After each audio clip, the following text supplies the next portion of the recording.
கும்பராசி அன்பர்களுக்கு மனசுக்குள்ளே இருக்கக்கூடிய கஷ்ட நிலை விலகும்.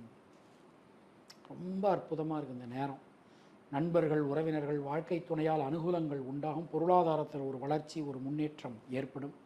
நீண்ட நெடும் காலகட்டத்திற்கு பிறகு உங்களுக்கான ஒரு பெரிய அங்கீகாரம் கிடைக்கப் பெறுவீர்கள். மனசுக்குள்ளே இருக்கக்கூடிய சஞ்சல நிலை விலகும்.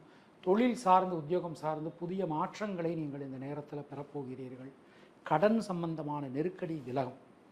பெண்களுக்கு எடுத்துனோம்னா அந்த நேரத்தில் பொருளாதாரத்தில் நல்ல ஒரு வளர்ச்சி, ஒரு முன்னேற்றம் காணப்படும். மாணக்கர்களுக்கு கல்வியில் ஒரு புதிய எழுச்சி, ஒரு புதிய மாற்றங்களை நீங்கள் சந்திக்கலாம். அவிட்டம் நட்சத்திரத்தில் பிறந்தவர்களுக்கு குழந்தைகளால் அனுகூலம் உண்டாகும். சதயம் நட்சத்திரத்தில் பிறந்தவர்களுக்கு மனதில் இருக்கக்கூடிய வீண் பயம், குழப்பம் ஆகியவை விலகும். பூரட்டாதி நட்சத்திரத்தில் பிறந்தவர்களுக்கு புதிய மாற்றங்கள் உறுதி. தினசரி முன்னோர்கள் வழிபாடு செய்து வருவது உங்களுக்கு சிறந்த பரிகாரம். உங்களுடைய அதிர்ஷ்டமான எண்கள் 2, 5, 6. அதிர்ஷ்டமான நிறம் பச்சை.